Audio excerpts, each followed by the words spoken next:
toutes et à tous, c'est Disco00. Aujourd'hui, on se retrouve pour un tout nouveau tuto. Je suis très content de vous faire ce tutoriel parce que ça faisait pas mal de temps que je voulais le faire. Je vais vous apprendre à créer votre machine virtuelle sous Windows 7 et votre machine virtuelle qui va vous faire tourner du Linux, plus particulièrement Ubuntu. Comment ça marche, comment ça se passe, qu'est-ce qu'il faut télécharger? Je vais vous dire ça tout de suite. Avant, je vais juste vous montrer comme quoi Ubuntu marche très très bien. Alors attendez, comme vous pouvez le voir, en fond, on est sous du Windows, hop, et là, on est sous du Linux. Donc regardez, hein, je peux marquer hop, YouTube, etc. Il est connecté à Internet. Aucun réglage à faire en plus, hein. Ça je tiens à préciser. C'est Linux, voilà, vous avez aucun problème pour ça. Internet marche très bien. Donc qu'est-ce qu'il y a d'autre? Les fichiers, bon, j'ai rien dessus pour l'instant, hein, mais tout marche. Regardez, c'est un ordinateur qui est, comme on peut dire, à part entière. Donc regardez, il a tout, voilà. Je vais vous expliquer comment j'ai fait. Donc on va pouvoir déjà avant tout fermer, éteindre notre machine virtuelle. Donc pour Linux, hein, on éteint l'ordinateur, hein. Pour lui c'est ça. Donc regardez, donc il s'éteint, hop, voilà. Ça va vous montrer ça comme ça, hop hop hop. Attendez que ça charge un peu. Alors par contre, si vous allez peut-être voir un petit truc différent, comme quoi je n'ai que ces 3 fichiers sur mon bureau, mais en fait j'ai mon nouvel écran, donc j'ai 2 écrans. C'est beaucoup plus simple pour filmer, je vois tout, je peux. Non, si au passage je veux je veux faire autre chose, je peux, il n'y a pas de problème, voilà. Nous avons notre Linux qui est ici, qu'on peut lancer à tout moment. Donc je vais vous montrer ce qu'il vous faut. Il faut télécharger le logiciel VirtualBox de chez Oracle, qui est un très très bon logiciel qui est gratuit et libre. Je vous conseille fortement et je vais faire ce tuto sur ce logiciel. Pour le télécharger, c'est très simple, il faut aller sur cette page virtualbox.org/wiki/download. Je le mettrai dans la description, faut pas que j'oublie. Quand vous arrivez sur cette page, si vous êtes sous Windows, vous téléchargez la version 4.3 Windows Host, vous cliquez dessus. Donc voilà, si vous êtes OS X, Linux, Solaris, etc. Vous cliquez dessus, ça va vous télécharger un updater. Vous allez le lancer, etc. Il n'y a pas de problème. Je vous conseille de l'installer avec les réglages qui sont déjà, avec les pré-réglages, si on peut dire ça comme ça. Maintenant qu'on a fait ça, on va télécharger, on va ouvrir notre logiciel. Donc moi, comme vous pouvez le voir, j'ai déjà une machine virtuelle qui est créée, mais je vais en créer une nouvelle pour le tuto. Nouvelle, créer une machine virtuelle, vous cliquez dessus, normalement vous n'aurez pas Ubuntu ici, hein. Vous mettez le nom, avant tout on va sélectionner Linux, version Ubuntu, voilà, et on va marquer 2, plutôt, désolé, hein. Voilà. Tac. Suivant. Alors là on vous propose la mémoire que vous allez lui donner. Moi je vais lui donner à peu près. Alors là je vais pas lui donner des grands choses en mémoire, hein. Pourquoi? Parce que j'en ai déjà un autre, ça risque d'être pas très bon d'avoir plusieurs machines virtuelles. Bon, elles tournent pas en même temps, mais bon, je préfère en donner un peu moins. De toute façon je vais la supprimer juste après le tutoriel, hein. Je vais garder un seul. Créer un disque dur virtuel maintenant. Je tiens à préciser que le disque dur virtuel recommandé est de 8 Go. donc créer. Je vous conseille le VHD qui est un bon disque dur virtuel. Bon, après ça c'est pour les goûts de chacun. Alors là c'est très important, choisissez dynamiquement alloué, à part si vous avez vraiment beaucoup de place sur votre disque dur, hein. Mais en fait, la particularité désolé, dynamiquement alloué, c'est que lorsque vous allez avoir, eh bien, si votre machine virtuelle n'utilise que 3 Go sur 8 Go, eh bien, le disque dur fera le 3 Go au lieu de 8. Alors que si vous mettez une taille fixe, il sera pointé au maximum, c'est-à-dire 8 Go, donc vous prendrez tout le temps 8 Go à la place d'en prendre 3 si vous n'utilisez que 3 Go. Voilà. Donc, suivant, là vous définissez les gigas que vous allez donner. Donc moi je crée, hop. Voilà, donc comme vous pouvez le voir, Ubuntu Tuto a été créé. Donc pour l'instant en fait cette machine virtuelle, même si elle est lancée, il n'y aura rien de spécial enfin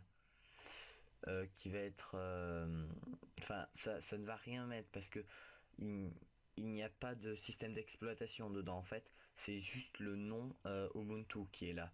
Donc maintenant on va ajouter le système d'exploitation à notre machine virtuelle. Donc c'est très simple. Vous allez sur la page de téléchargement d'ubuntu.fr. Je vous mettrai dans la description aussi. Vous cliquez sur télécharger Ubuntu 13.10 32 bits. Alors excusez-moi, je vais faire une coupure parce que là je vais éternuer, donc voilà, donc j'ai éternué, j'avais pas envie de vous éclater les oreilles non plus. Donc ça risque de prendre pas mal de temps. Donc quand c'est fini de télécharger, vous allez dans configuration, donc vous sélectionnez Ubuntu, vous allez dans configuration, voilà. Là, vous allez aller dans stockage. Attendez, je regarde un truc. Voilà. Vous allez activer le contrôleur SATA. Enfin, vous allez dans contrôleur SATA, utilisez le cache ES de l'hôte, vous l'activez, parce que ça peut faire planter le logiciel. Vous allez donc contrôleur IDE, donc ça c'est activé par défaut. Vous allez dans le petit disque où il y a marqué vide. Vous regardez bien que ce soit maître secondaire IDE. Là vous allez cliquer sur la petite disquette, choisir un fichier et CD DVD virtuel. Et là vous allez sélectionner donc le fichier ISO que vous allez télécharger sur le site d'Ubuntu précédemment, puisque ça vous télécharger une image. Vous pouvez aussi, donc si vous avez un CD donc d'installation, vous pouvez le mettre et le sélectionner aussi. Donc on sélectionne le fichier, hop, donc parfait, on appuie sur OK, et donc là votre Ubuntu est paré, donc on va pouvoir le démarrer. Alors désolé, c'est sur l'autre écran, voilà. Donc là, comme vous allez pouvoir le voir, il va vous lancer Ubuntu. Et ce qui est intéressant, c'est que eh bien ça va vous laisser deux choix. Donc on va attendre déjà que ça nous installe Linux. Donc c'est pas très très long. Ce qui va être le plus long en fait, c'est de l'installer totalement, parce qu'en fait là on est en version d'essai, si on peut dire ça comme ça, vous allez voir. Donc vous pouvez l'essayer ou l'installer. Donc avant tout on attend que tout ça soit paré, donc c'est un peu long. Donc comme vous pouvez voir, l'interface de Linux qui apparaît, alors des petits bruits encore. Voilà, donc vous allez sélectionner votre langue, donc pour moi le français, et là vous avez deux choix: essayer Ubuntu, installer Ubuntu. Alors vous allez cliquer sur installer pour vous, mais moi je vais pas le faire dans le tuto parce que c'est beaucoup trop long. Ça a mis pas mal de temps, il faut créer un compte si vous voulez. Bon, moi j'ai créé au passage parce que j'avais envie. Vous n'êtes pas totalement obligé, mais je vous conseille fortement. Mais moi je vais juste cliquer sur essayer Ubuntu, donc c'est beaucoup plus rapide. Donc hop, donc ça ne va pas vous l'installer, vous avez juste voilà. Donc ça charge, hop. hop hop hop. Donc moi c'est beaucoup plus rapide hein, puisque je fais juste cliquer sur essayer. Et donc voilà, vous êtes sous Linux, sous Ubuntu plus particulièrement. Donc comme vous pouvez le voir, ça marche très bien. Alors je sais pas si il va y avoir des petits ralentissements et c'est tout à fait normal parce qu'on est en émulation, hein, si on peut dire ça comme ça. Mais en fait, je vais vous maintenant vous donner une petite astuce pour que ce soit beaucoup plus fluide et que tout ce qui est eh bien vidéo ou lecture de vidéo ou quoi que ce soit soit plus fluide sans problème. Vous allez cliquer sur périphérique et là installer les additions invitées. Donc alors ah ben oui mince désolé je l'ai parce qu'il faut avoir installé Ubuntu pour pouvoir faire ça. Donc au pire je vous ferai un autre tuto pour ça. Bon ça presse pas pour l'instant, vous avez déjà installé votre Ubuntu. Là moi je suis en version d'essai, c'est normal hein. Mais on va l'éteindre et je vais vous lancer l'autre. Shutdown. Voilà. Donc je lance en attaque, je lance Ubuntu. Parfait. Et donc quand vous aurez créé un compte, il va vous proposer de mettre un mot de passe et tout. Et donc ça vous le mettez si vous voulez, moi je l'ai mis comme ça. Hop. Et après vous avez aucun, enfin pas spécialement de risque parce que vous êtes sous une machine virtuelle. Donc après là c'est pas comme si c'était un ordinateur. Moi je l'ai mis comme ça, je vais l'enlever après hein, vous inquiétez. Donc pour vous montrer que ça marche, alors file, signal shutdown, down, hop, on va fermer comme ça. Ça va être beaucoup plus rapide, ça va pas m'énerver.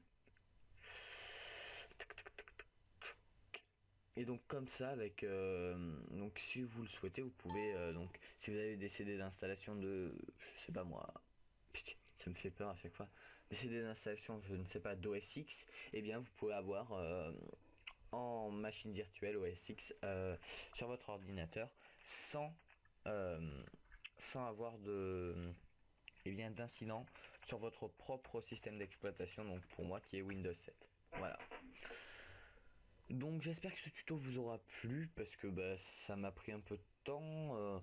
Après c'est sûr que c'est pas extrêmement compliqué, mais j'avais envie de vous montrer ça, voilà. Donc j'espère que ce tuto vous aura plu. Et je vous dis à bientôt pour de prochains tutos, peut-être sous Linux, je ne sais pas ça par contre. Donc hop, périphérique, installé. Ah mais non, c'est que j'ai déjà installé aussi. Bon en gros ça ouais je vous ferai un autre tuto. C'est un peu voilà. Donc j'espère que ce tuto vous aura plu, surtout vous aura aidé.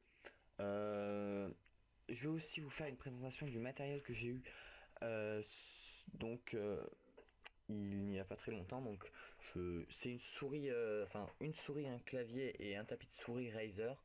Et donc au passage j'ai eu un adaptateur USB VGA pour pouvoir brancher mon deuxième écran. Donc je suis très content, je vous montrerai tout ça en vidéo prochainement. Voilà. Salut et à plus pour le let's play sur Terraria, les prochains tutos et le let's play sur Rayman aussi. Voilà, salut tout le monde.